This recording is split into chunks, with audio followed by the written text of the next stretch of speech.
Le fondateur, lorsqu'il crée l'entreprise, il a une certaine vision, il a un certain savoir qui l'amène à développer l'entreprise. Mais comment transmettre ce savoir-là?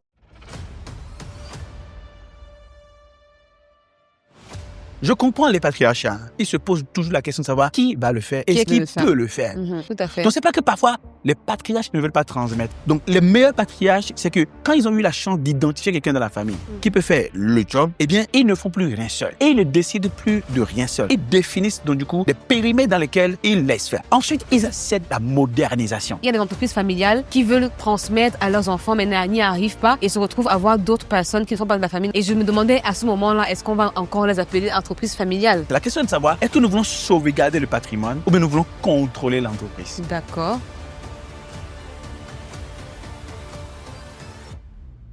En Afrique, les business qui ont plus de 100 ans sont rares. Et le Nigeria, il se trouve qu'il y a quelques entreprises quand même qui ont pratiquement la centaine d'années ou plus de 100 ans. Selon une étude de KPMG effectuée au Nigeria, 20% ont un plan de succession pour le CEO et 3% ont un plan de transfert de patrimoine. Wow, c'est lourd quand même. Qu'est-ce qu'il faut retenir du modèle d'expansion de cette grande entreprise-là? Oui, alors, les entrepreneurs africains, surtout nigérians, bien que ce soit des entreprises familiales, ils ont décidé de gérer les entreprises pas comme des familles, mais comme des entreprises à part entière. C'est quand 8% des entreprises familiales au Nigeria ont un conseil d'administration. Oui, le problème africain, c'est qu'en réalité, seul on va plus vite, mais nulle part. Wow. Il y a un proverbe africain qui dit que le père qui ne veut pas donner sa fille en mariage à une autre famille n'a pas d'héritier.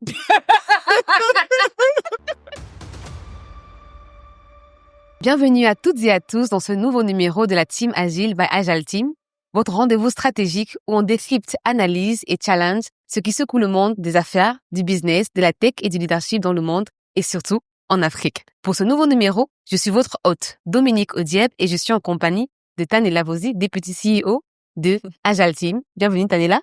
Merci Dominique. Nous profitons également, Tanela, pour dire merci à tous qui nous suivent jusqu'à présent. Merci de partager l'émission. On voit vos commentaires et nous sommes ravis de partager des sujets qui vous intéressent. C'est un rendez-vous stratégique pour les dirigeants, pour les entrepreneurs, pour les chefs d'entreprise, les top CEO et top managers en Afrique. Nous sommes également en compagnie de Herman Capo, chairman de Etienne Group. Bienvenue Herman. Salut. Comment ça va? Dieu fait grâce. Alors? Donc je vais super bien. Tu vas super bien. Oui. Entre Dieu fait grâce et je vais super bien, qu'est-ce qui est mieux? Les deux. Alors, aujourd'hui, à la suite de l'épisode précédent, où nous avons parlé de business familial et où les sujets étaient très hot, aujourd'hui, on va encore en flèche. Alors, Tanela, aujourd'hui, nous partons avec les top business news, n'est-ce pas?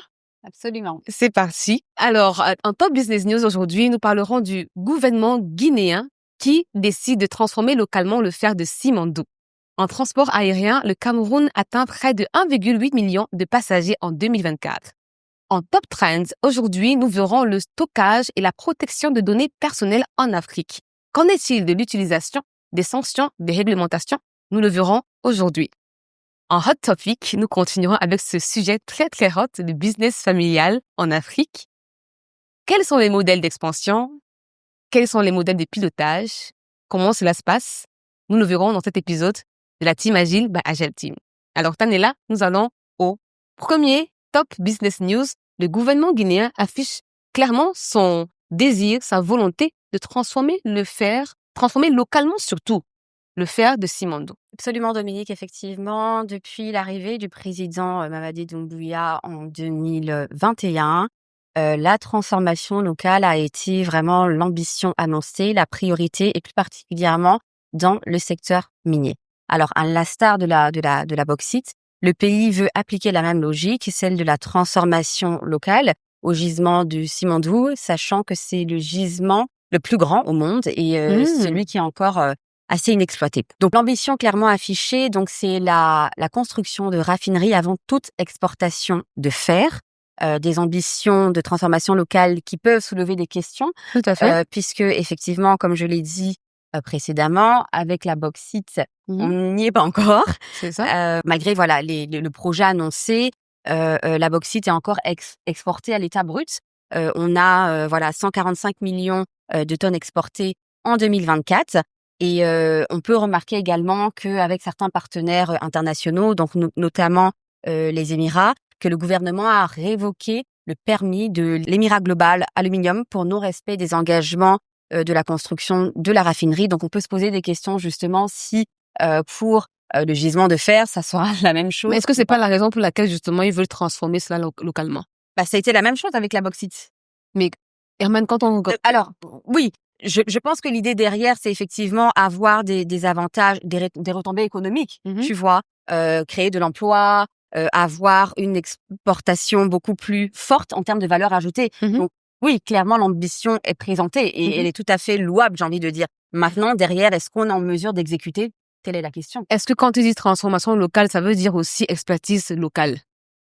Non, pas forcément. Non, parce que comme je l'ai dit, encore une fois, pour le projet Simandou, donc il est divisé en 4 blocs. 2 blocs qui seront opérés par les Chinois, le consortium Winning Consortium Simandou, et puis 2 autres qui seront opérés par l'Australie avec Rio Tinto, donc des partenaires avec lesquels ils vont justement travailler à développer donc ce projet. Donc alors la production est prévue pour l'entrée en production est prévue pour fin 2025 avec près de 20 milliards d'investissements.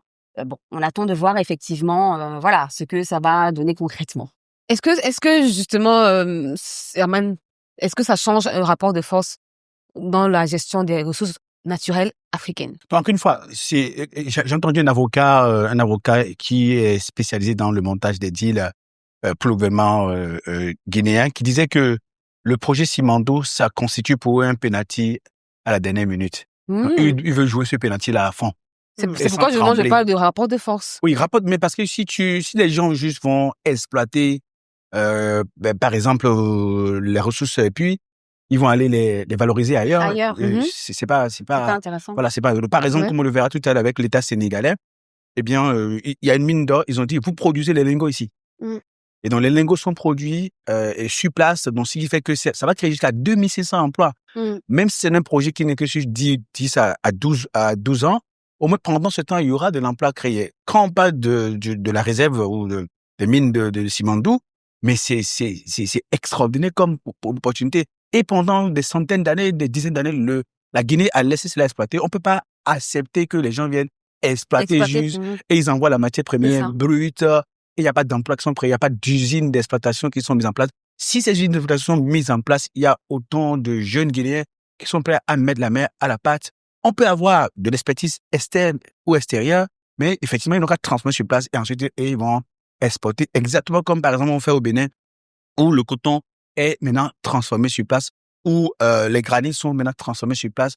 Il n'y a rien c'est même pas une question de souveraineté. C'est une évolution aussi. Non, c'est même basique. Tu vois un peu, c'est même basique. Comme le dit un proverbe africain, tu ne peux pas, tu ne peux pas planter du maïs sur mon terrain et dire que tu ne vas pas laisser du maïs en battant. Non, mais c'est clair. Même, au moins, les miettes vont tomber, c'est sûr, dans le transport. C'est ça. C'est du monnaie en termes de rattraper le retard sur le développement, et je crois.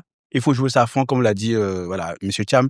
Maître Cham, il dit, c'est un penalty. C'est ça. Il faut jouer ça à fond. Et exploiter toutes les ressources nécessaires. En top business news numéro 2, on parle du secteur aérien. Le Cameroun qui atteint près de 1,8 million de passagers en 2024. Moi, je me demande, est-ce que c'est après Covid que cela se passe? Est-ce que c'est parce que voilà, les gens veulent voyager plus et puis des acteurs de pays? Je sais pas. Tanela, qu'est-ce que tu peux nous dire par rapport à ça? Oui, Dominique. Est-ce que c'est post-Covid spécialement? Maybe, I don't know. Je pourrais pas te répondre. Ce qui est sûr, effectivement, c'est qu'en 2024, donc le trafic aérien du Cameroun a franchi la barre de 1,77 million de passagers transportés. Ce trafic est en hausse, effectivement, et qui est soutenu par l'international, ce qui suggère que les vols entre le Cameroun et d'autres pays sont le moteur de cette croissance et de cette progression. A contrario, Tu compares à quel pays, s'il te plaît? Non. Okay. Je voulais pas faire de comparaison avec un autre pays, mais je voulais juste mettre l'emphase sur le fait que le trafic domestique local est très bas. Est très très bas et il se détériore même. Notamment donc avec Camerco actuellement où on a laisse tomber. La fameuse étoile du Cameroun qui a Ah oui, non, c'est très compliqué. Ça se passe de commentaires. Ça se passe de commentaires, hein. Les Cameroun, vous êtes la belle famille, mais c'est pas bon, on va dire un peu. Ça nous fait lâché. Mais quand on parle justement de voyages domestiques, comme tu dis, qui ont diminué, est-ce que c'est pas parce que les Camerounais s'intéressent pas forcément à visiter leur pays? Si. Est-ce que l'intérêt pour le tourisme local n'est pas avancé? Est-ce que, parce qu'il y a des gens qui viennent de l'extérieur du Cameroun, qui arrivent au Cameroun et disent que le Cameroun est intéressant, est riche, etc. Mais voilà, comment est-ce que ça se passe? Pourquoi est-ce que c'est comme ça? Non, moi effectivement, je pense, pour avoir été au Cameroun plusieurs fois, et bon, je pense tout le monde sur cette table, je pense qu'effectivement les Camerounais sont intéressés pour justement cette mobilité sous-régionale. On le voit déjà rien que le trafic entre Douala et Yaoundé, qui est juste déjà énorme, tu vois. Et très récemment, Camerco, c'est très compliqué parce que sur 2 ou 3 vols prévus, finalement, il y en a un seul qui fonctionne. Et peut-être un qui est en retard. Des retards. J'ai parlé avec un ami ce soir, justement, qui me disait que voilà, il devait voyager à 22h. On a repoussé à 23h. On a repoussé à 1h. Oui. Ça a été repoussé 2 fois, donc finalement, il n'a pas voyagé. Et les passagers ne sont pas informés. Tu vois, moi, la dernière fois, j'y étais justement et c'était ça. On a même voulu prendre le train pour aller et c'était full, en fait. Donc oui, il y a un vrai intérêt, effectivement. Mais je pense que cette défaillance au niveau de Camerco est le reflet peut-être des tares de la gestion, on va dire publique de l'entreprise, tu vois, parce que c'est compliqué. Mais là, on parle, Amand, d'une évolution de 1,8 million de passagers en 2024. Ça veut dire que ça a augmenté, n'est-ce pas? Augmenté. C'est en international. À l'international, c'est ça. Ça veut dire que, Amand, d'après toi, est-ce que c'est parce que les Camerounais veulent aller investir ailleurs où ils ressentent le besoin de s'exiler, comme le président Paul Biya avait dit un jour dans son discours, il avait dit que ne sortez pas du pays, restez, investissez localement, mais on se rend compte que c'est le contraire qui se passe. Non, là, les gens voyaient beaucoup. Je ne sais pas si c'est lié à des voyages ponctuels de la diaspora ou des gens qui partent en expatriation, mais quand vous prenez un vol Addis Abeba, Douala, par exemple, donc c'est 2 vols par jour que Ethiopian fait sur le Cameroun. 2 vols par jour et qui sont pleins à craquer. Et puis, on voit bien vraiment les gens qui sont très dynamiques, ils viennent de Dubaï, ils vont dans des pays. Le commerce au Cameroun, c'est quelque chose qui est très développé. Absolument, c'est vrai. Et donc, peut-être que les gens se sont lâchés et qu'il y a une nouvelle génération de gens qui se sont dit, OK, on va tenter aussi notre chance en matière de commerce. Okay. C'est beaucoup plus lié à des allers-retours de commerçants qu'autre chose. C'est vrai qu'il y a beaucoup le phénomène de faire la ligne, là. Il y a exactement. Donc voilà, si tu es sur un vol éthiopien de Addis, moi, il m'est arrivé à plusieurs reprises de rencontrer de jeunes Camerounais très dynamiques, soit basés à Dubaï ou bien dans d'autres pays qui sont très nombreux sur le vol et qui font du commerce, qui veulent développer les choses. Peut-être que c'est ça qui pousse. Tu qui viens régulièrement à Douala, il y a plus Kenya Airways à Cotonou, mais il y en a à Douala. Voilà. Et donc, du coup, et puis, bon, voilà, les gens, le Cameroun est dynamique, hein. Oui, tout à fait. Peut-être, après la CAN, les gens ont découvert qu'il y a de bonnes choses à trouver, au Cameroun, c'est ça qui développe. Mais, ça reste une économie dynamique. Absolument. C'est loin des chiffres de la Côte d'Ivoire. C'est clair. Donc, c'est très loin des chiffres de la Côte d'Ivoire, mais n'oublions pas que évolution toujours, quand on dit UEMOA, c'est la Côte d'Ivoire, quand on dit CEMAR, c'est le Cameroun. Tant mieux s'il y a un regain d'intérêt en la matière. Et puis maintenant, il faut créer les autres conditions nécessaires pour pouvoir accompagner cela. Une compagnie nationale aurait pu doper, n'est-ce pas? Et ce transport-là, la compagnie existe, il faut trouver le bon modèle. Peut-être qu'il faut un modèle à la Askai, où Ethiopian a un certain pourcentage, mais il faut laisser les gens gérer. Ethiopian a un certain pourcentage et puis ils gèrent ça pour eux parce que comme le dit un proverbe africain, si tu ne trouves pas un fils héritier dans ta famille, il faut t'assurer que ta fille marie un bon prince et tu vas régler cette affaire. C'est clair que je deviendrai riche. On quitte du Cameroun vers le Sénégal et j'ai envie de dire, on quitte des lions aux lions. Des lions indomptables aux lions de la Teranga. Au Sénégal, Top Business News numéro 3. C'est le Sénégal, d'ailleurs, qui, aujourd'hui, on va parler de la production de Sangomar, qui est désormais estimée à 34,5 millions de barils pour 2025, cette année-là. Oui, Dominique, effectivement. Donc, les projections de production du pétrole pour le champ Sangomar sont bonnes. Effectivement, les chiffres sont tombés, ils sont clairs et ils sont très bons même. Pour l'année 2025, on est à une hausse de 30,53 millions de barils initialement estimés et qui passe maintenant à 34 millions de barils. Donc, la raison de cette hausse est bien évidemment les performances des cargaisons. Au mois d'août, 3 cargaisons de pétrole ont été vendues. et sur les marchés internationaux pour un volume d'environ 2,90 millions de barils en volume total. Hein. Et donc, voilà, la production du Sénégal a commencé à exploiter les hydrocarbures en 2024. Et la production donc s'est élevée donc à 16,9 millions de barils, bien au-delà de l'objectif initial des 11,7 millions. Donc, oui. Est-ce qu'on se rend pas compte que peut-être que le Sénégal est en train de devenir peut-être une plaque tournante de l'exportation du pétrole en Afrique? Le potentiel est là, les gisements ont été découverts, l'exploitation a démarré. Et donc, si on peut faire plus, autant en faire plus. Car, comme le dit le proverbe africain, quand tu as une femme à la maison qui peut te faire 5 enfants pour en faire 2. 5 enfants peuvent faire 2. 5 enfants. Tu as une femme à la maison, Pourquoi en elle peut faire te 2? faire 5 enfants, pourquoi tu en fais 2? Pourquoi en faire 2? Ok, d'accord. Voilà. Est-ce que c'est pas aussi l'effort gouvernemental qui participe à ça, le nouveau régime en place? Est-ce qu'il ne participe à cette... Non, rehausser la production, c'est pas une question on va pas imposer. Si c'est possible, on fait, c'est pas possible, on fait pas. Pourquoi j'ai dit que, comme le dit le proverbe africain, si tu as une femme à la maison qui peut te faire 5 enfants, pourquoi tu en fais 2? Donc, qui peut le plus que le moins.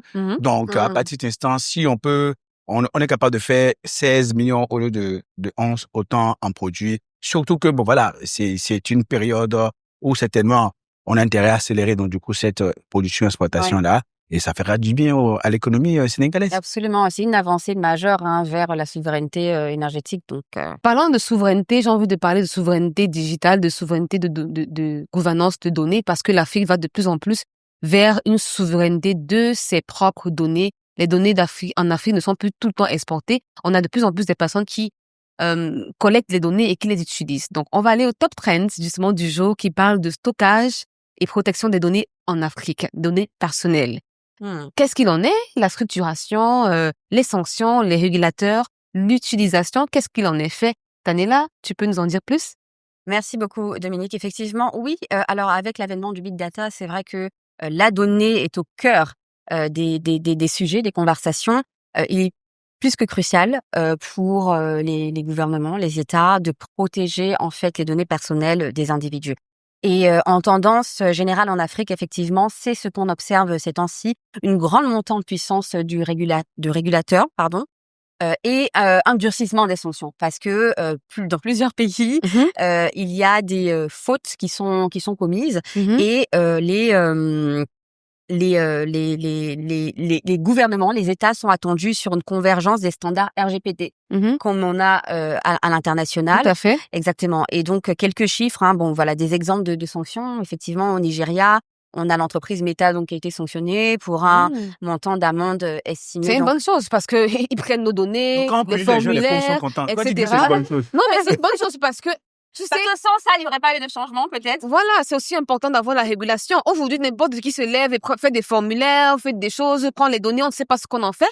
Et parfois, il n'y a même pas la mention RGPD, là. Ouais. On ne sait pas ce qu'ils en font réellement. Donc, c'est important de sanctionner pour que les gens se mettent dans le cadre. On a parlé dans l'épisode précédent des fintechs qui deviennent institutionnalisés. Donc, du coup, pourquoi pas de ce domaine-là? T'en es là, des chiffres encore. C'est clair, oui, non, mais j'ai plusieurs chiffres, tu vois. Mais même quand tu fais des appels d'offres aujourd'hui, nous, en l'occurrence, tu vois, on a beaucoup on te dit, voilà, il y a la conformité, il faut ci, il faut ça. Est-ce que vous avez la protection des données? Est-ce que?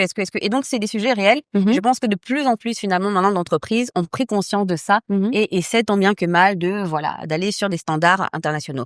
Oui, donc, effectivement, en Afrique francophone, on a des sanctions et de régulation. Donc, en Côte d'Ivoire, au Sénégal, au Bénin, au Burkina. Des infractions fréquentes ont été constatées. Le non-respect des obligations déclaratives, l'absence de consentement explicite, le manque de sécurisation des systèmes. En Afrique du Sud également aussi, on a WhatsApp qui a été sanctionné justement parce que oui, pour des infractions à la politique de confidentialité qui n'était pas stricte. Je réalise aussi que les entreprises internationales, là, quand elles arrivent en Afrique, elles profitent du fait que ce ne soit pas régularisé pour reprendre les données comme ça. Elles exploitent. Maintenant, ça m'amène à poser une question à Herman. Est-ce que cette régulation qui sont de plus en plus répandues ne vont pas freiner certaines fintech ou bien certaines startups qui profitaient peut-être du système non régulé? Est-ce que ça va pas freiner leur expansion ou leur innovation? Il y a deux choses. Je crois que lorsqu'on connaît les données sur une personne, la personne doit savoir qu'on a collecté les données sur elle. Mhm. Elle doit savoir quelle est l'utilisation qui va être faite Faites. de ces données-là. Mhm. Elle doit donner le consentement quant à l'utilisation qui va être faite de ces données. C'est vrai. Ça, c'est le premier aspect. Donc, du coup, la régulation de la matière, la réglementation ou le durcissement de la réglementation de la matière n'est pas un défi. Mhm. En revanche, quand on me dit de stocker les données en Afrique ou de ne pas, par exemple, on punit par exemple l'État près de 220 millions de dollars C'est beaucoup quand même. d'amende. Donc, c'est pratiquement, si on convertit un petit peu en CFA, c'est pratiquement 150 milliards hein, de francs CFA. Donc, alors qu'ils font très peu de chiffres sur ces pays-là, parce que je dis, bon, ils n'ont qu'à rendre gauche. Ouais, Ils ont profitent. qu'à donner. Donc, ce que je comprends d'ailleurs, Il reproche ce transfert illégal de données hors du Nigeria, profilage discriminatoire des utilisateurs, abus de position dominante sur Mais le ça, à la marché. hauteur, justement, de manque de la sanction à la transparence. hauteur. La sanction à la hauteur de ce qu'ils font comme exploitation illicite. oui, alors, tu sais, chez nous en Afrique, lorsqu'on vient à une cérémonie, un mariage, un baptême, D'accord. les obsèques, Mhm. on ne va pas te reprocher d'emporter de la nourriture à la maison. Donc, Mais, mais encore, moi, je veux comprendre. Donc, non, mais tu sais, quand il y a la fête au village. Chacun tu sait vois, faire. Non, non. Tout le monde est invité. Non, les Quoi? gens, ils amènent des sachets noirs. Sachet noir. Emporté. Quand les gens servis, Tiens, pas ils mettent ça dans le sachet noir. Et c'est la bouche comme si c'était pas Il servi. dit, non, on est là depuis, personne nous a servi. Et on le sait à nouveau. Non, là, non. Bon, donc, excuse-moi, Dominique, on peut pas empêcher les gens de faire du à emporter. Ok. Donc, en transférant les données, là-bas, c'est du à emporter. Bon, allez, on Oh. fait plus sérieux. Alors, la question de la collecte de données, du stockage de données, surtout en Afrique, ça pose, on a des défis réels. Mhm. Mettre en place un data center aujourd'hui en Afrique, C'est avec complexe. la qualité, donc, du coup, du réseau. La Je sais pas si fluidité. ça vous arrive. La Vous faites des fluidité. opérations bancaires. Il y a des semaines où vous avez les alertes, il y a d'autres semaines où vous n'avez pas les Il y a alertes. pas, c'est vrai, hein. Ah, est-ce que vous voyez Parfois, un peu? tu reçois sur ton mail, parfois pas sur ton téléphone. Et voilà, Parfois, c'est exactement. pas SMS, parfois, c'est mais pas sur tout mail. ça, c'est essentiellement lié à la qualité du réseau. Ouais, la À la qualité fluidité. du réseau. Donc, du coup, stocker les données en Afrique, oui, mais Il y a c'est pas de courant. extrêmement À compliqué. quel coût, Donc, dans quel exactement. système, Est-ce de que quelle on façon, n'a même pas l'électricité. opérationnellement parlant. Et il y a des pays de où on n'a même pas le carburant pour que les avions volent. Donc, quand est-ce qu'on va parler de un pays qui dit, par exemple, que je connais un pays, ils ont du mal à avoir du carburant pour que les avions volent. Maintenant, imagine qu'ils disent qu'on va mettre les data centers. Et ils ont des défis d'électricité. Et il n'y a pas de carburant. Mais tu sais qu'il y a des pays qui parlent de satellites, hein, donc faut pas. Non, mais quand on met groupe d'électrogène, il n'y a pas de carburant. Donc, s'il y a coupé d'électricité, là, Ouais. comment la continuité de transfert de données va être possible? Je ne dis la régulation doit tenir compte, donc, du coup, du contexte. C'est pas parce que, par exemple, on entend que l'Union européenne a fait une sanction de 200 millions de dollars, 600 millions de dollars à Meta, 1 milliard de dollars à Meta pour les mêmes raisons qu'on va dire, bon, on dit, l'argent va.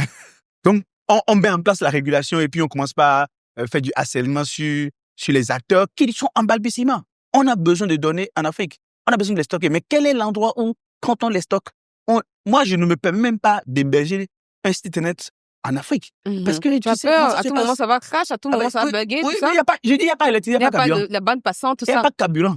Il n'y a pas de carburant. En plus, parlons même de la qualité de l'infrastructure. Mhm. Donc, on sait comment ça se passe. Donc, du coup, c'est pas évident. Cela dit, nous qui sommes les acteurs, on doit faire des efforts quand même pour, quand on collecte les données, on puisse respecter la protection des données, le stockage, la collecte et les conditions de collecte, on est alliés. Le stockage, j'ai quelques réserves parce que en matière de stockage de données, il y a ce qu'on appelle le geographical redundancy, qui fait que tu t'assures de ce que tu stockes les données, par exemple, au Maroc, en Côte d'Ivoire et, par exemple, au Danemark. Donc, si il y a un défi qui se pose au Maroc, par exemple, tu peux continuer à accéder à tes données qui sont en Côte d'Ivoire, dans le cloud, tu vois un peu, ou ainsi de suite. Donc, c'est besoin de redondance géographique. C'est un principe de continuité d'activité. Donc, si on dit aux gens, vous ne pouvez pas stocker les données en dehors du pays, mais ça veut dire qu'on leur dit, il faut, mettre tous leurs œufs dans un seul panier. Mais comme le dit un proverbe africain, une bonne vendeuse du marché qui ne vend qu'une seule denrée, sait très bien qu'il y a des jours où ça ne marche pas, elle peut pas faire un bon marché. Excellent, Herman, excellent, parce que ça me fait penser au fait que dernièrement, j'ai participé à un atelier sur la protection des données de santé organisé au Sénégal, où je devais faire réunir des parties prenantes, justement avec un organisme qui parle de la protection des données digitales. Et on se rend compte que les gouvernements doivent aussi participer à cet effort-là pour construire des projets de loi autour de la protection de données. Tu sais, par exemple, dans le domaine de la santé, on a de plus en plus des personnes qui montent des applications web, des applications mobiles, des applications même web également, où ils collectent des données. Tu vois, les gens qui passent se faire consulter en ligne, on ne sait pas vraiment ce qu'il en est fait. Donc, du coup, l'atelier avait pour but de partager, de faire en sorte qu'il y ait une régulation, que ce soit cadré et que ce soit en faveur des personnes. Ils l'ont fait, au Nigeria, là. Ils ont fait Nigeria Data Protection Act en 2023. Effectivement, et c'était justement un document comme ça qui ressortait de là. C'était l'acte, le modèle justement de protection des données de santé. Parce que quand quelqu'un met ses données en ligne, quelle est la durée d'exploitation?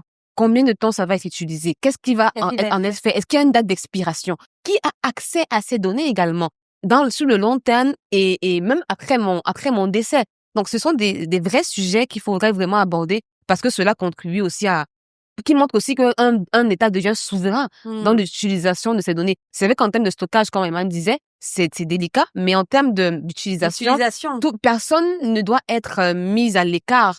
On va parler de Meta qui est sanctionné, mais il y a aussi beaucoup d'acteurs locaux qui se permettent de faire des formulaires. Moi, je remarque ça. Bah oui. Je vais sur Internet, je vois des formulaires remplis comme ci, comme ça. Tu ne sais pas ce qui se passe avec tes données. Donc, c'est un sujet Oui, mais il faut très donner les intéressant. données. Pareil comme le dit un proverbe africain. Emmanuel, quel problème africain? Un Quel homme, proverbe? un homme qui refuse de payer ses problèmes à son marabout finit par mourir. Donc les données, il faut les donner parce que... Il faut les donner. Pourquoi? Non, mais c'est sérieux, il faut donner. Non, mais encore une fois, vous savez, moi, je me suis rendu compte d'une chose. Lorsque je viens sur Internet, on me dit, est-ce que tu aimerais qu'on utilise les cookies? Oui, pour te Et je suivre, dis non. traquer. Je me rends compte que je suis moins informé. Tu vois un peu. C'est vrai. Donc, c'est pourquoi je dis que si tu te refuses de parler de tes problèmes à ton marabout, tu finis par mourir. Et je dis que chez Dieu, marabout, maintenant, il va parler au village. Et je ne sais pas où est-ce que l'information sur moi va se retrouver, n'est-ce pas? La même chose est vraie en matière de données. Je me rappelle quand il y avait une loi qui a été votée, je crois en France, pour réduire la quantité de publicité sur France Télévisions. Oui. Et j'ai vu une petite scène dans le petit journal du Canal, et une dame disait que, mais tiens, avant il y avait la publicité, on savait quoi choisir. Maintenant, on ne sait plus. Maintenant, on a dit, on ne sait pas quoi choisir. Donc, si nous voulons protéger les données sur nous, c'est bien. Mais sachant que, eh bien, avec l'IA, les recommandations qui te sont faites, le profiling qu'on fait de toi, pour savoir comment tu vas être, qu'est-ce qu'il te faut, et pour toi-même, pour savoir aussi tout, ça dépend de est-ce que tu as donné ou pas les données. Donc, ceux qui ne donnent pas les données, ils ont raison. Bah, finalement, c'est un service vertueux. Oui, parce qu'après, ils ont raison maintenant, ils perdent certains avantages. En fait, exactement. Ils se protègent de certaines choses, ils perdent certains avantages. De tel que... Non, encore une fois, on est libre de donner ou de ne pas donner. C'est clair. Tu vois un peu. Mais si tu Mais veux, il faut qu'on soit informé de l'utilisation. Comme le dit un proverbe africain, si je drague une femme dehors, elle peut dire non. Quand elle entre dans ma chambre, elle doit être nue. Tu viens sur le site de quelqu'un, tu cherches les informations sur qu'est-ce qu'il faut acheter. Et tu dis que tu ne vas pas donner les informations sur toi. Or, il faut que tu donnes les informations pour qu'on puisse savoir qu'est-ce qui te convient. Est-ce que tu comprends un peu? Donc, je cherche une femme dehors, elle peut refuser. Quand elle entre dans ma chambre, elle doit être nue. En tout cas, ce sujet, il est très passionnant. Mais ce qui est sûr, si vous comptez prendre les données des gens, dites-leur ce que vous allez faire avec, la durée, l'utilisation. Et le gouvernement n'a qu'à être aussi réaliste quant à où est-ce qu'on va stocker les données. C'est clair. On va régler ce principe du coup de redondance géographique. Mais c'est créer important même aussi le pour cadre assurer un accès continu aux données. On a besoin d'accès continu aux données pour travailler, pour savoir en temps. Parce que quand nous posons des questions à ChatGPT, si ChatGPT avait stocké ces données dans certains quartiers, dans certains pays que je connais là, on n'aurait pas de réponse. Alors, on va au topic du jour qui parle de business familial en partie 2. Nous avons eu Samson Kapo et aujourd'hui, nous avons le plaisir d'avoir Monsieur Mamadou Guébré. Bonjour. Bonjour Dominique, bonjour. Bienvenue. Merci. Ça va très bien? Superbement bien. Super. Je vais très bien. Je suis contente d'avoir aujourd'hui Tanel et moi. Nous sommes contents. Absolument. Mamadou, bienvenue. Mamadou travaille dans un domaine très intéressant. Il est coach certifié John Maxwell. Il est aussi représentant de HNC au Nigeria. Il travaille dans un domaine où l'utilisation des données est aussi très importante, mais aussi où il touche à plusieurs business. Mamadou est dans un pays, vraiment au Nigeria, par exemple, où les business familiaux sont très, très développés. Voilà, sont répandus. On a pris l'exemple d'un membre de Dangote qui a transmis son entreprise à ses 2 filles. Alors, Mamadou, qu'est-ce qu'il en est des business familiaux? Est-ce que, comment la structuration se passe? Comment la transmission se passe? selon ton point de vue, ton expertise. Merci beaucoup. Content d'être là, d'ailleurs. Et toujours la bonne humeur ici. C'est la team agile. Exactement. Le Nigeria, d'abord, a une tradition entrepreneuriale vraiment ancrée, de façon générale. OK. Et puis, on sait qu'en Afrique, de façon générale encore, les business qui ont plus de 100 ans sont rares. Naturellement, par rapport à l'histoire et par Bien rapport sûr, du pays, du continent.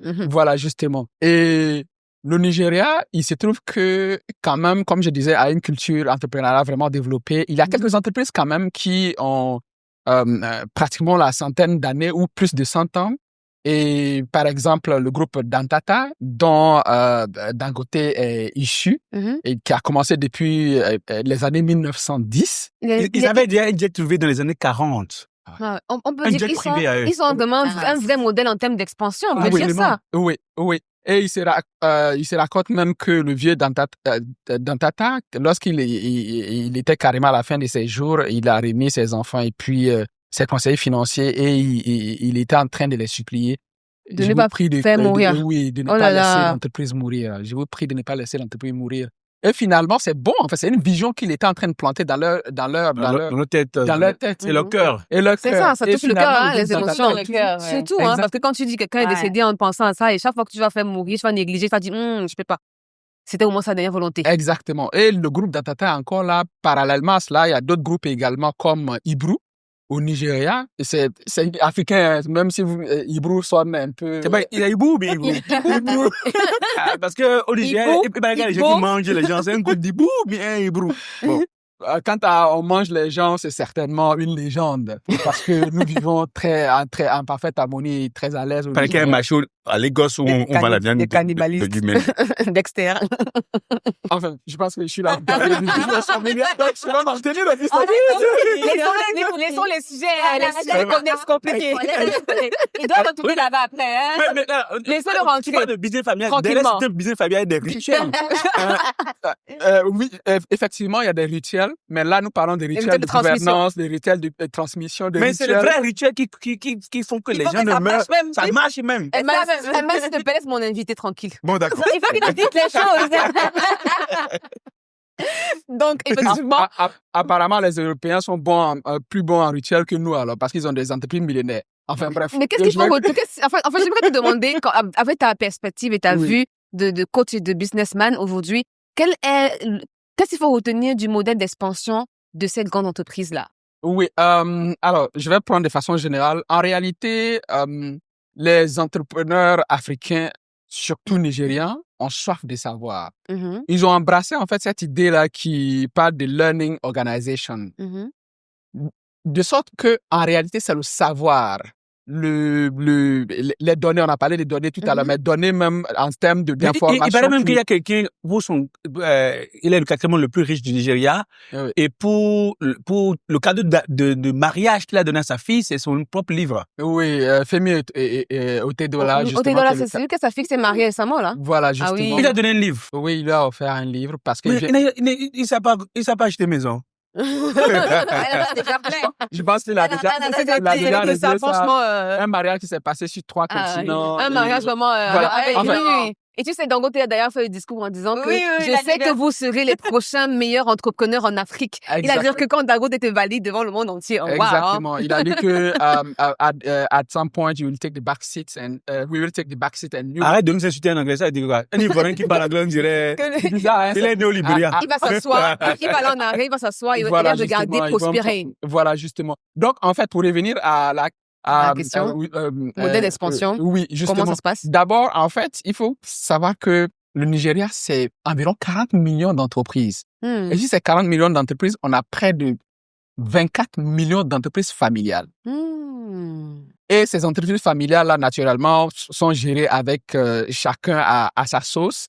Et certains arrivent à transmettre, mais la majorité, en réalité... n'arrive pas, justement. Voilà, justement, ne se transmettent pas de génération en génération pour des raisons évidentes, enfin, certaines raisons évidentes, de structuration, de gouvernance, de connaissance, de savoir, parce que le fondateur, lorsqu'il crée l'entreprise, il a un certain savoir, il a une certaine vision qui l'amène à développer l'entreprise. Mais comment transmettre ce savoir-là? C'est ce qui nous amène justement au Learning Organization dont je parle tout à l'heure, qui est que toute entreprise, en fait, doit être une entreprise de transmission de savoir. D'apprentissage. D'abord, éducation de savoir, justement, d'apprentissage, pour pouvoir justement être capable de perpétuer l'héritage et non pas justement garder tout dans la tête du fondateur qui, voilà, lorsqu'il disparaît, on dit non, il était tellement bon, les enfants, ils ont dilapidé. Mais comment est-ce que on arrive à savoir que les enfants ont dilapidé s'ils n'ont pas appris? Parce qu'il y a un proverbe africain qui dit que... Il est entré dans la danse. Vas-y. Un proverbe africain qui dit qu'on ne peut donner Des proverbes peuvent inspirer des proverbes. Un proverbe en cache un autre. Des proverbes en cachent un autre. Voilà, justement. Donc, certains entrepreneurs sont tellement conscients qu'ils ont justement, bien que ce soit des entreprises familiales, ils ont décidé de structurer, ils ont décidé d'amener une certaine gouvernance, ils ont décidé justement de gérer les entreprises pas comme des familles, mais comme des entreprises à part entière. C'est quand 8% des entreprises familiales au Nigeria ont un conseil d'administration, c'est ça? Oui, exactement. Exactement. Et justement, 58% ont un conseil d'administration. Et c'est pourquoi elles réussissent. À prospérer. Justement, et d'un point de vue francophone, lorsqu'on regarde, en fait, on dit, mais attends, le Nigeria, et on regarde toujours l'État, en fait. On a l'impression que c'est l'État qui favorise ces entreprises-là dans le pays anglophone, contrairement aux pays francophones. Alors qu'en réalité, les entreprises anglophones, surtout au Nigeria, sont ouvertes au savoir. Oui. Et je vais même compléter les chiffres sur l'aspect gouvernance et professionnalisation, justement. Voilà, selon une étude de KPMG effectuée au Nigeria, donc on a 90% des répondants qui estiment que de bonnes structures de gouvernance sont essentielles à la réussite. 58% des entreprises ont un conseil d'administration formel.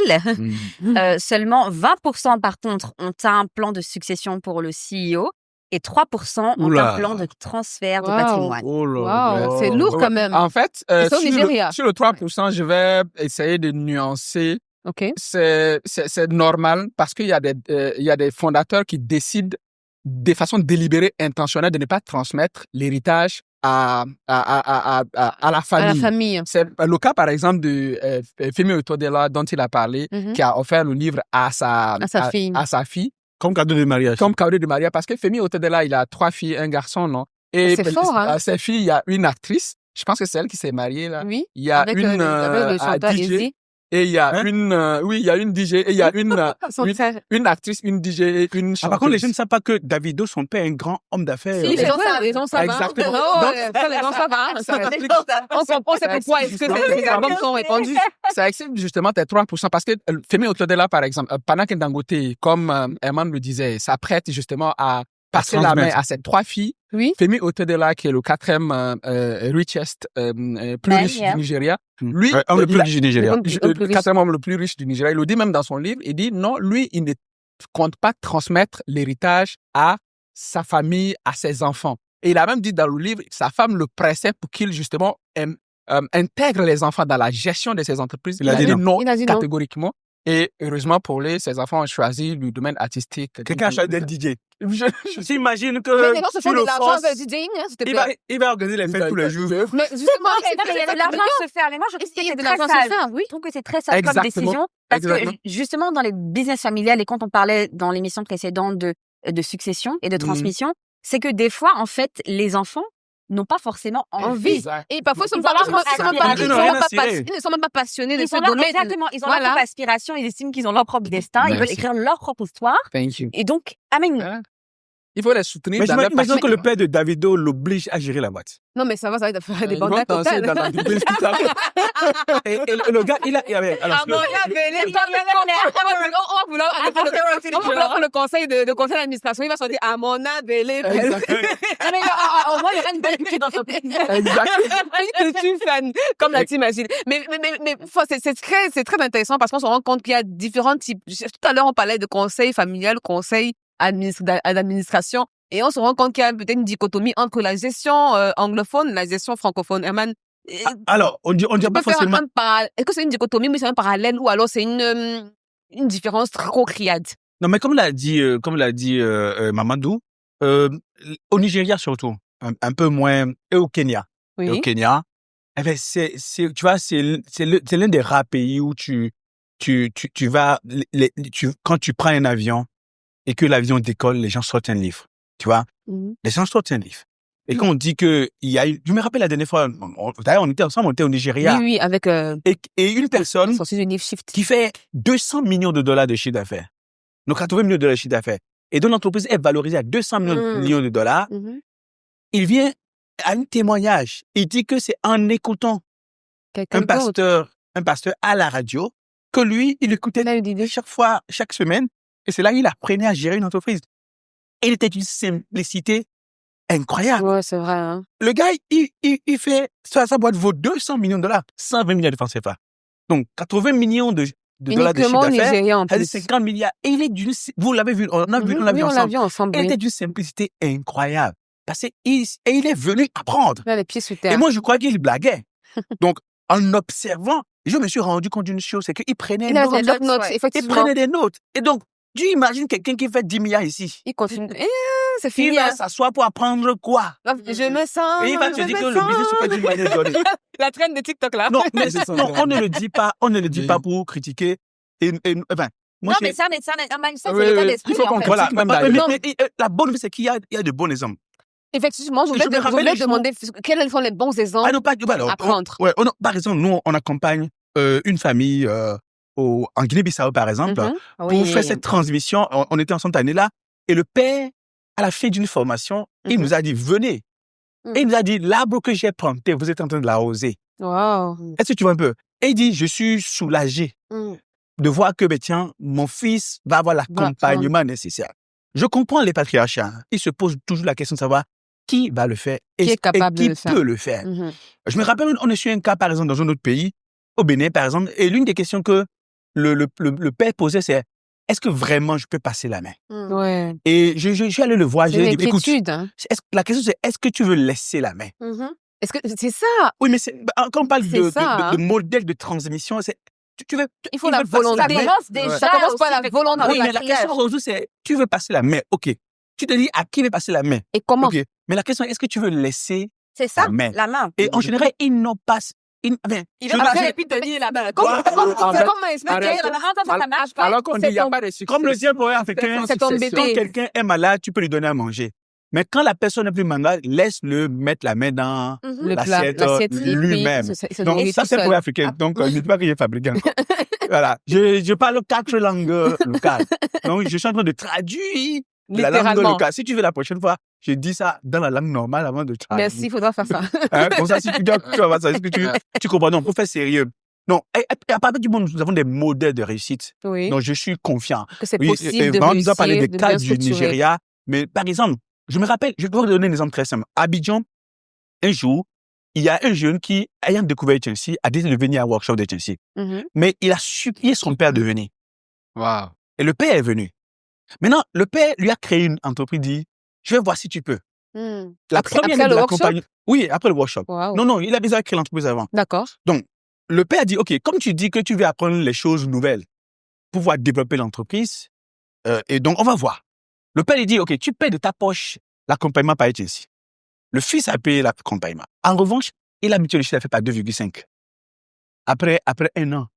Maintenant, le père a accepté maintenant de laisser le fils s'impliquer pleinement dans la gestion de l'entreprise principale. Est-ce que tu vois bien? Et dernièrement, l'équipe de Samson a commencé par, et de Patrick, ils ont commencé par les accompagner. Et le père, maintenant, on lui a fait un questionnaire pour dire, qu'est-ce que tu veux transmettre? On a structuré la transmission. Wow. Et on lui a dit, quelles sont les valeurs qui t'ont permis de bâtir une entreprise de 30 ans? Et que tu aimerais que ton fils... Mais le fils a dû faire ses preuves. Et le fils, il est très jeune, hein? Il a fait ses preuves avec la deuxième entreprise. Oui. Et maintenant, le père lui a dit que viens au cœur de la nouvelle entreprise maintenant pour la transformer. Tout à fait. Donc, c'est pas que parfois, les patriarches ne veulent pas transmettre. Ils veulent des preuves. Ils veulent s'assurer, ils veulent la sécurité. Voilà. On a aussi un cas que je peux taire ici, mais en Côte d'Ivoire.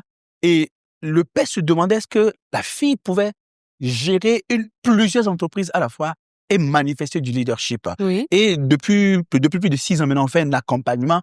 Et je me suis rendu compte de ce qu'elle a gagné, la fille en foi, en détermination, en engagement.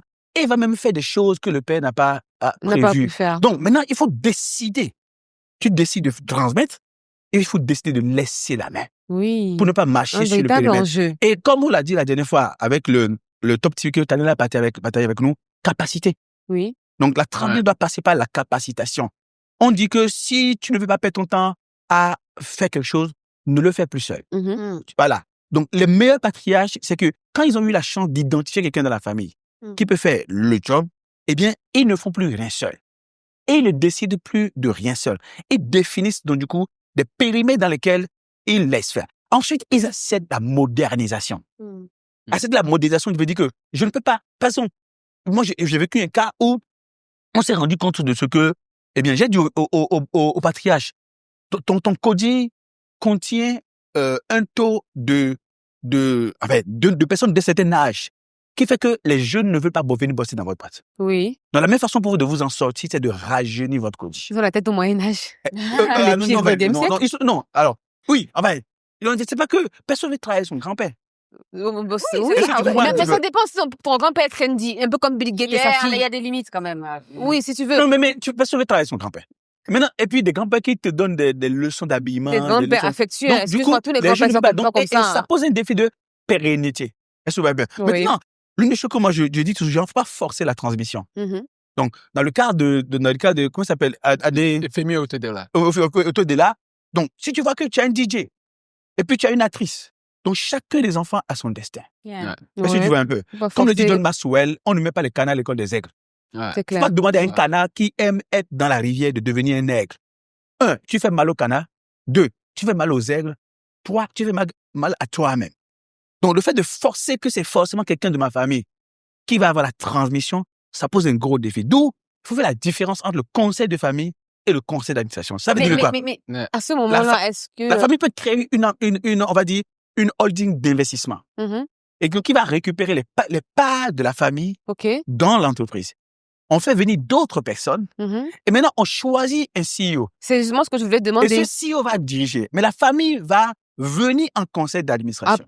Observer, piloter, et imposer donc du coup des orientations stratégiques que le CEO qui a été nommé. Donc, au cas où vous n'êtes pas sûr que quelqu'un de votre famille peut vraiment gérer la boîte, il faut créer un conseil de famille. Ça revient vraiment à la question que je voulais une holding d'investissement qui va récupérer les parts du patriarche. Tout à fait. Et on structure et on modernise la gouvernance. Et cette modernisation de la gouvernance va faire que l'entreprise va être gérée comme une entreprise qui pourra prospérer au-delà en restant entreprise familiale. Au-delà même de la présence de la famille dans l'entreprise. Oui, c'est vrai, parce que, Herman, c'est un challenge parce que tu te rends compte qu'il y a des entreprises. Je me posais la question pendant que tu parlais en disant, il y a des entreprises familiales qui veulent transmettre à leurs enfants, mais n'y arrivent pas et se retrouvent à avoir d'autres personnes qui ne sont pas de la famille dans le conseil d'administration, bien en majorité. Et je me demandais à ce moment-là, est-ce qu'on va encore les appeler entreprises familiales? Non, mais l'entreprise familiale on oublie que la plupart des entreprises étaient d'abord familiales avant. Quand on dit Hyundai, ok? C'est le nom de famille de quelqu'un. Ford. Voilà. Ford, c'est le nom de quelqu'un. Oui. JP Morgan, c'est le nom de quelqu'un. L'Oréal. Est-ce que tu vois un peu? L'Oréal, non, Leclerc, va dire, c'est le nom de quelqu'un. Tu vois un peu? Alors, donc, du coup, c'est des noms de quelqu'un. Quand on dit Johnson & Johnson, c'est le nom de... comment est-ce qu'ils en font maintenant aujourd'hui? Ils s'appellent toujours familiales si après 95%, ce n'est plus la famille? Et elles sont devenues des public companies, les entreprises publiques. Ok, d'accord. Qui sont, donc, du coup, c'est pas privately owned, c'est pas family owned. C'est publicly owned. Mais est-ce que les entreprises africaines familiales sont prêtes à accepter ça? Non, il n'y a aucun risque à l'accepter. Ok. Il n'y a aucun risque à l'accepter. La question est de savoir, est-ce que nous voulons sauvegarder le patrimoine ou bien nous voulons contrôler l'entreprise? D'accord. Ou bien nous voulons diriger l'entreprise. Mais c'est ça le challenge. Et on peut sauvegarder le patrimoine en ayant un bon conseil de famille qui représente les intérêts de la famille dans l'entreprise et on laisse l'entreprise se développer suivant des standards qui vont au-delà des standards familiaux. Voilà. Oui, non, je disais qu'effectivement, c'est ça, en fait, tout le challenge parce que des fois, on va dire les fondateurs, la famille, n'a peut-être pas la capacité de le faire et est peut-être effrayé justement d'intégrer en fait des personnes. Sachant qu'il y a des vautours, hein. Ils ne viennent que pour prendre ça et puis... Bien sûr. Et donc, profiter du nom. Exactement. Et c'est là, on va dire, tout le challenge intervient et qu'il faut avoir du discernement. Mais comme Herman disait, à un moment donné, il faut se poser la question de savoir qu'est-ce qu'on veut à la fin de la journée. Est-ce qu'on veut posséder ou est-ce qu'on veut jouir de ça? Exactement. Parce que, en fait, de génération en génération. En Afrique, généralement, j'aime cette analogie-là que, en fait, mieux vaut avoir une patte de l'éléphant que d'avoir en fait une fourmi tout entière à C'est toi. ça. Mais le gars, la main, ça lui fait les problèmes. Bon, je te passe le tu fais. Parce que regarde par exemple UBA. Tony Olumelu, Oui. il n'a pas 20% de UBA. C'est ça, en fait. Mais il a un pourcentage, un petit pourcentage d'une mastodonte. Oui, et puis, Plutôt que d'avoir un petit business familial comme par exemple le McDonald's voulait le faire. Oui, Voulait le faire. Heureusement, Ray Kroc est venu prendre. heureusement, ça revient à ce qu'on dit souvent, Si ça c'est restait mieux un business d'avoir. familial, ce serait en fait, ils allaient réfléchir petit et justement rester Sinon, là. les frères White sont morts, donc ils ont disparu. On Voilà, dit qu'il vaut mieux avoir le frère 2% de 100 McDonald's. milliards Ouais, d'avoir ceux qui- parce Ok, que- l'avion, justement. L'avion, voilà. Merci, voilà, justement. L'avion est devenu maintenant carrément un patrimoine mondial. Mhm. Mais pour revenir justement à la question de l'héritage, et comme elle disait, là, imaginez Diamondback par exemple. Mhm. La famille a appris, et on sait ce que Diamondback au Nigeria est devenu. Elle a été... Ils ont dû céder. oui, justement. Mais ça, Rachetée c'est un point important. Par Access, donc. Ah, mais ça, c'est un point important. Lorsque on a le conseil de famille Oui. qui n'arrive plus à piloter la boîte et pouvoir piloter la gouvernance de façon efficace, ils doivent savoir à partir de quand ils doivent céder. Ouais. Parce que Réaliser, Ils aiment et l'argent. accepter cela. ils aiment l'argent. Ils peuvent se partager l'argent, mais ils ne savent pas gérer une entreprise. Oui. Enfin, si ils tiennent à gérer l'entreprise, elle va mourir. Dans le cas de Diamond Bank, ils ont cédé assez tôt pour se partager l'argent. Mais parfois, il y a l'orgueil aussi qui fait en sorte qu'il ne... Même il ne- pour il ne- c'est qu'il y a aussi la dépendance affective quelque Oui, part. quand j'ai Il y a orgueil des aussi, fusionnels. orgueil, Depuis, ça essaie de plusieurs gérer les orgueil, dépendance mais- affective, plein Oui, mais d'éléments, comme en le dit le fait. proverbe africain, le caméléon doit s'accrocher à une branche, mais il doit également savoir à partir de quand il doit Ouais, laisser la lâcher. branche, sinon il va être emporté par un feu de forêt, comme on dit. Voilà. Ouais, mais c'est difficile, tu vois. T'es attaché, en fait. Oui, mais le business n'a pas d'émotion, ouais, comme le disait Samson ouais. la dernière fois. Oui. Il faut laisser de côté les émotions. Tu t'attaches à un truc qui n'a pas d'avenir. Tu te dis, c'est notre, c'est ce que... Non, on vous a laissé l'opportunité de vous enrichir, d'avoir de la valeur. On ne voulait pas... L'entreprise n'est pas obligée de rester la vôtre. Est-ce que tu vois un peu? Vous pouvez trouver moyen d'avoir des intérêts dans le... Comme le dit un proverbe Igbo, et donc africain, if you eat alone, Il a précisé. you go die alone. alone. Donc, si tu tiens à manger seul, tu vas mourir seul. Aujourd'hui, on a Zenith Bank qui ambitionne aller au Cameroun. On a aussi également Tawamba, c'est celle Tawamba au Cameroun, qui veut s'étendre en Afrique de l'Ouest. Quand tu regardes ce tableau-là de plusieurs entreprises qui, par exemple, étaient familiales de base, sont devenues domaine public ou pas, je ne sais pas vraiment ce qu'il en est aujourd'hui, mais de base, c'est des entreprises qui sont autour de la famille. À quoi s'attendre vraiment de ce type d'expansion-là, en dehors de leur zone de base? On a Zenith qui quitte de l'Afrique anglophone pour francophone. On a Célestin Tawamba qui, d'ailleurs, est en train d'acheter Chococam et qui maintenant veut aller en Afrique de l'Ouest. À quoi s'attendre? Est-ce qu'ils seront prêts justement à tenir les enjeux que cela demande? J'ai aimé, c'est que on échangeait comme ça de façon informelle avec Oui. Herman hier et il a dit, il a appris en fait, lorsqu'on dit aux gens de sortir de leur zone de confort, lui il a dit différemment. Il dit en fait, il faut être dans sa zone de danger. Et ça nous ramène à ça, en fait. Chaque entreprise, chaque personne, par définition, doit pas toujours être dans l'exploitation, mais toujours dans l'exploration. Super souvent. Exploiter Ça, et tu as tuer. Et tuer même. De pas exploiter, mais d'explorer. Oui. Aïe, aïe, aïe. Pendant qu'on exploite, il faut explorer également. Et ça, Non, c'est dans la dans ça, logique il y a de un proverbe africain qui dit l'exploration. que celui qui prépare le maïs et qui n'a pas de grenier ne l'aura pas mangé demain. Voilà. Donc, Yeah. il faut exploiter le maïs existant, mais il faut planter Ouais, du maïs. le grenier, justement, c'est l'Afrique de l'Ouest et donc, l'Afrique francophone. Exactement. Donc, ça les amène, en fait, à explorer d'autres territoires. C'est le risque.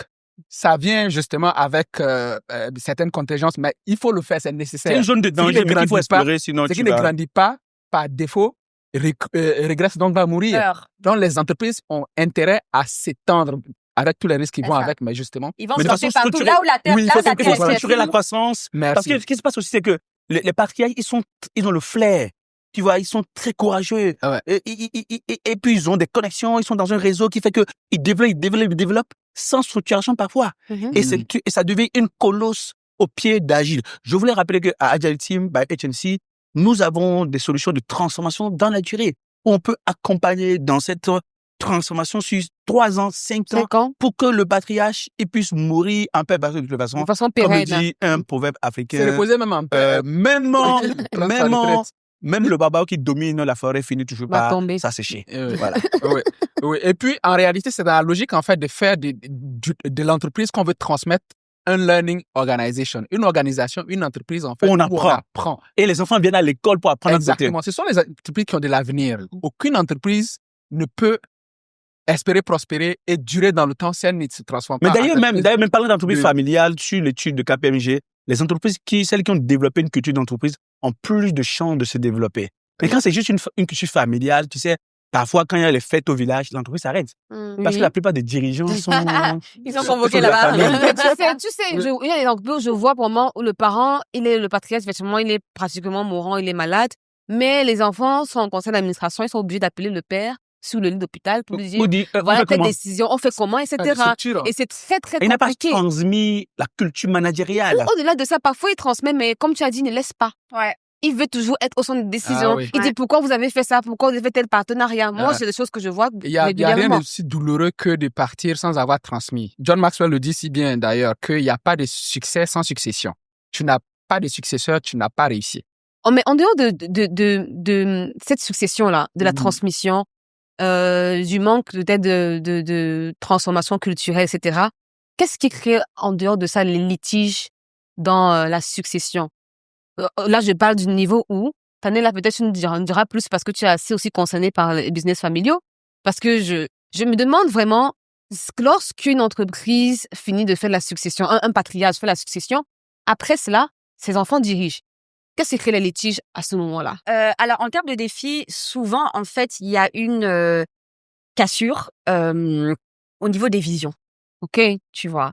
Parce que dans une même famille, chaque personne est différente et unique et vous n'avez pas forcément la même vision, La même façon caractère, d'aborder les la même choses. façon de faire, la même manière de trancher. Mhm. Peut-être il y a certains qui sont un peu plus émotionnels que d'autres. Peut-être qu'il y en a certains Ils sont très artistiques, très abstraits, d'autres concrets, Exactement. voilà. Mhm. D'autres qui vont avoir le goût du risque, par exemple. Et donc ça, en fait, ça peut créer des incompréhensions OK. et des complications finalement au niveau du conseil familial parce que on se comprend pas. Voilà.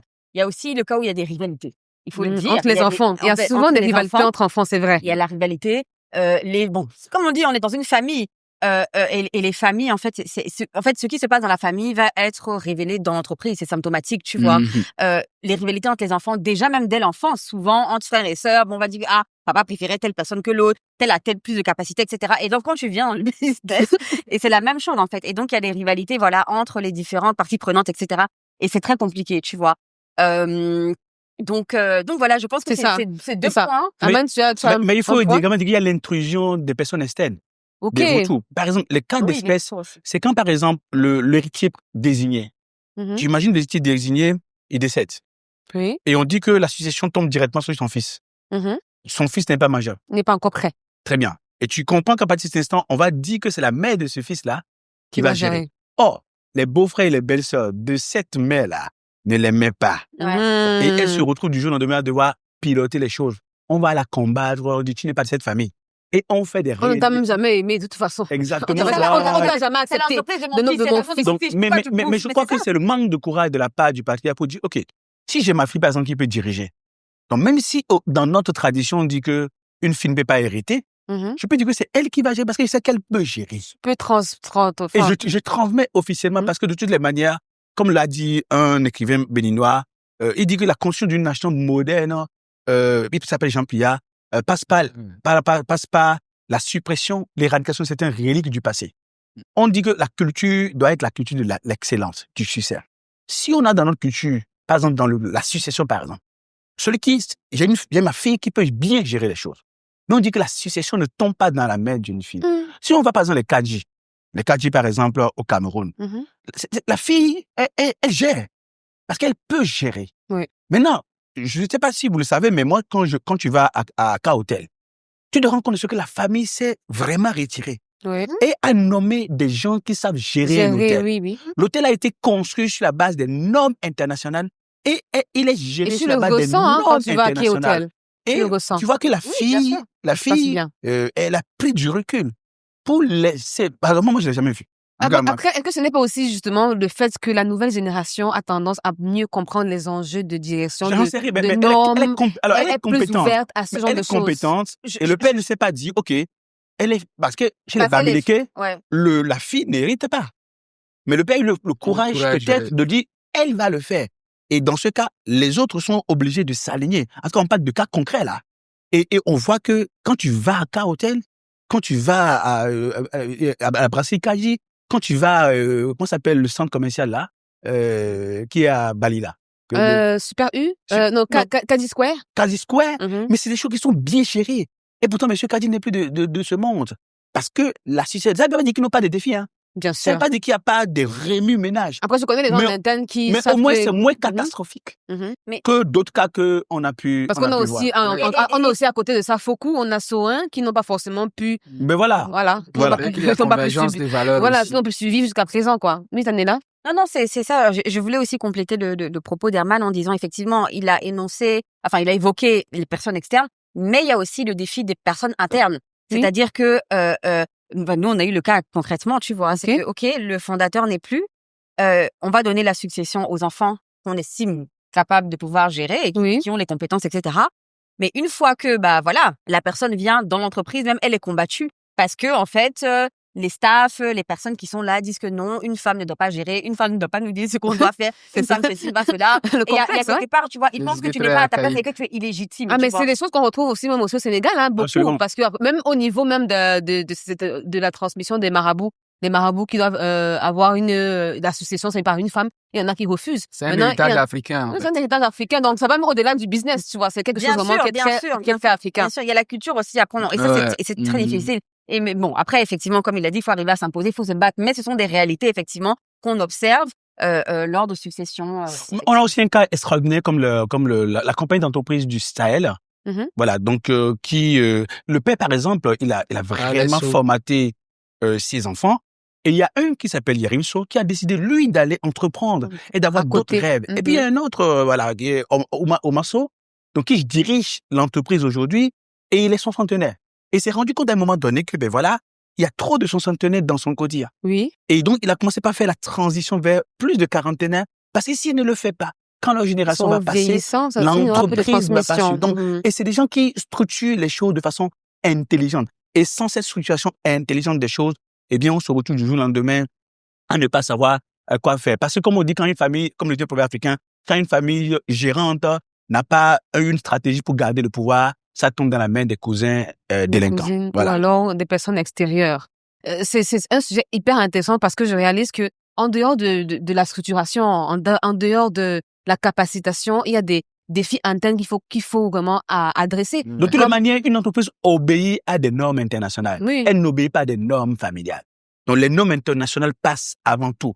C'est-à-dire que quand tu vois Leclerc, quand tu vas Auchan, c'est des familles qui sont derrière. C'est-à-dire que c'est une confédération de cousins. C'est-à-dire que leur grand-père ou leurs grands-parents ont créé. Les enfants ont géré. Et les cousins sont en train de gérer aujourd'hui. Mais ils ont leurs conseils familiaux qui tournent bien. Mais quand tu vois l'entreprise, tu ne sauras pas que c'est une entreprise familiale. C'est très vrai. Et donc, Auchan, Leclerc, ce sont des entreprises qui sont possédées et même contrôlées par des familles, mais la gestion est basée sur des normes internationales. Yeah. Ceci reste possible.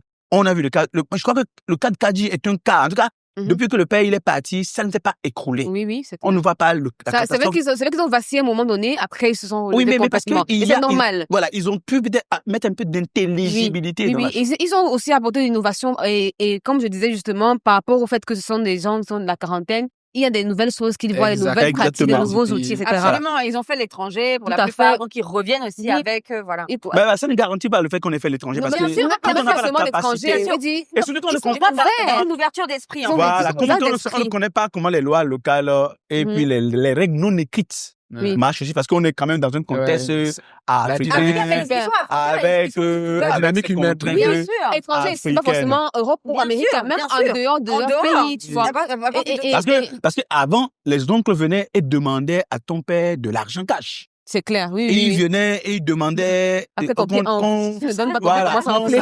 puisse employer tes cousins et tes cousines. C'est Et clair. vous continuez de venir. Oui, c'est clair. Non, maintenant, tu peux créer une Il faut fondation pour trouver, les par exemple, aider, il faut voilà, créer une et marge. trouver une manière. Je connais quelqu'un qui a transformé le fait que son père, avant, recevait les gens tellement de gens le matin que il était en retard aux réunions. Ouais. Lui, il s'est dit, je crée une fondation Comme ça. et si Ouais, quelqu'un a là-bas. besoin d'aide, je dis, va le voir, on t'a pas dit, appelle tes personnes et c'est quelqu'un de la famille Mhm. qui les reçoit et gère l'argent. et il a le C'est temps bien d'aller malin. s'occuper de Monde l'entreprise. du business. C'est C'est une bien façon malin. intelligente De de gérer ça. perpétuer ce que le père faisait, mais de manière plus structurée. Structurée. Faut pas dire, non, mon père vous faisait ça, mais moi, je ne fais pas. Moi, je ne fais pas vos Non, affaires là. tranquille, Non, non, non, vous n'avez pas fait ça avec Non, moi. ils ont trouvé une Ça façon s'arrête, c'est avec intelligente moi. de voir. Mais ça aussi, c'est des éléments dont les enfants héritiers qui veulent perpétuer, eh bien, les Adresser ça entreprises avec familiales, sagesse. ils doivent mettre cette Ouais. intelligibilité, cette agilité là-dedans. En tout cas, nous, à HNC, on accompagne maintenant structurellement et formellement les entreprises dans cette transition, eh bien, Magnifique. familiale et parce que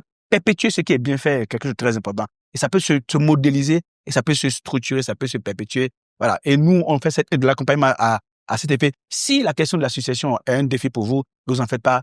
On a plein de cas de réussite et surtout quand les enfants et le patriarche ou la matriarche, ils sont donc du coup déterminés On a à réussir volonté. ensemble, Mhm. on fait des choses extraordinaires. On ne peut pas clore ce sujet, Aman et Mamadou, sans parler de certaines entreprises familiales qui ont voulu se lancer. Samuel Eto'o qui a lancé 7 mobiles il y a quelques années, mais ça n'a pas réussi à cause des défis familiaux. Mais surtout, j'aimerais qu'on aborde le côté d'investissement.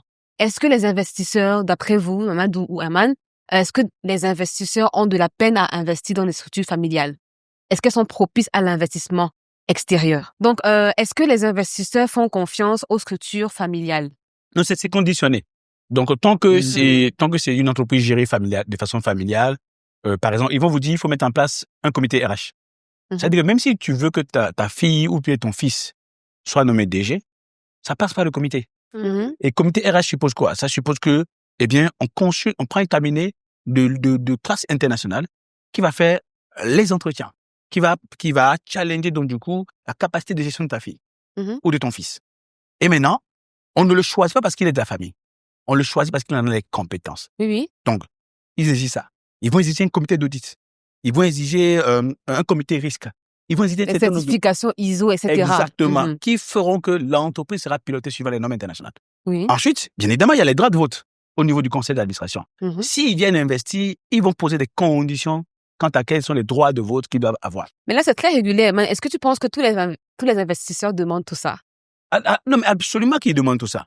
Ah oui. Et quand ils se trompent et à ne pas le demander, naturellement, l'entreprise va tomber à leur nez et à leur bas. Donc, le investir dans une entreprise suppose des conditionnalités. Oui. Et beaucoup d'entreprises familiales, du moins, tombent pas qu'elles n'ont pas de potentiel, mais c'est que l'endettement bancaire fait tomber l'entreprise. Oui. Parce qu'il y a un moment donné où, au lieu de continuer à avoir de la dette, il faut de l'equity.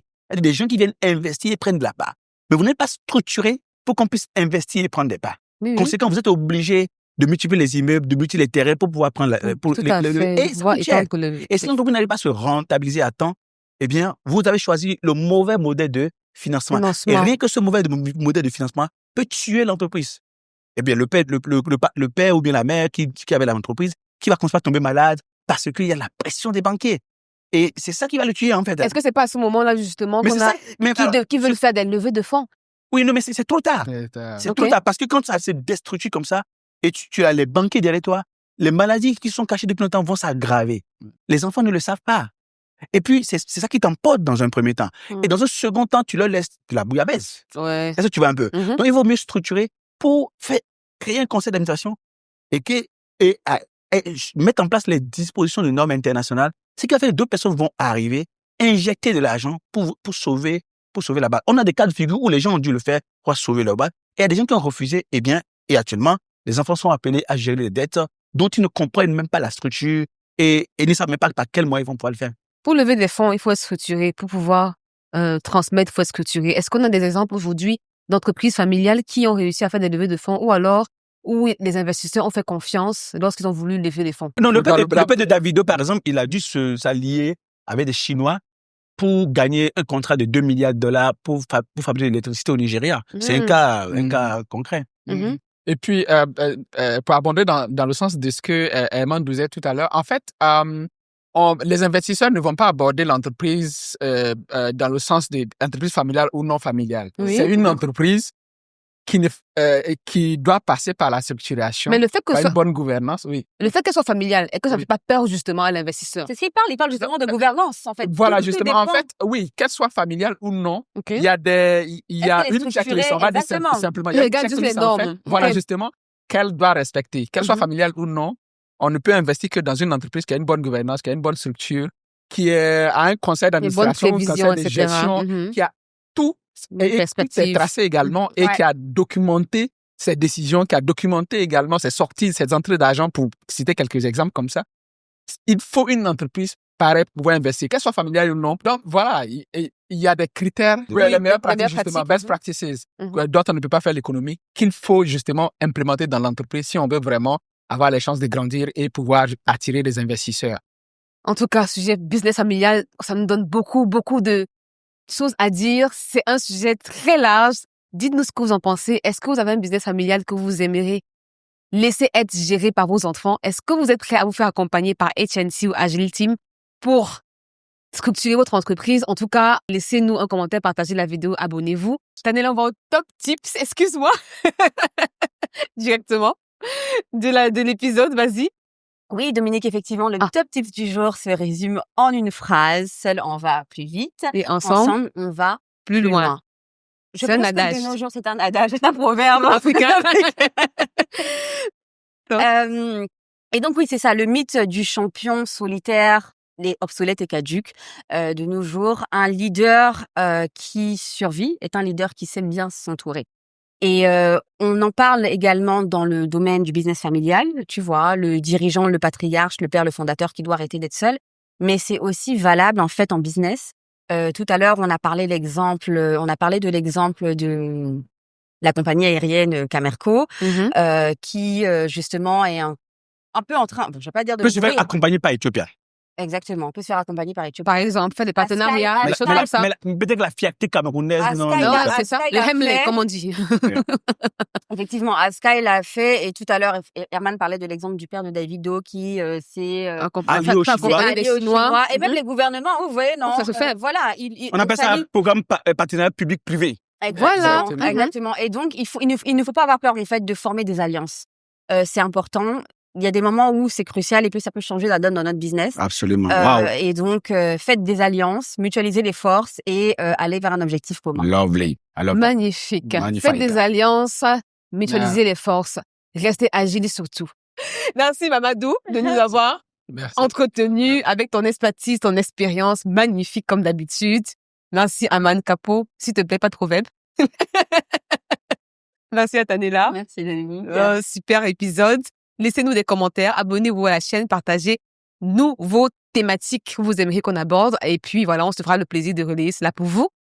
Continuez à nous laisser des messages, des commentaires et nous dire ce que vous pensez de cette team agile. Pour l'heure, nous sommes ravis de vous avoir eu aujourd'hui. On vous laisse aujourd'hui avec ces réflexions sur les business familiales et sur tous les top business news que nous avons eu aujourd'hui.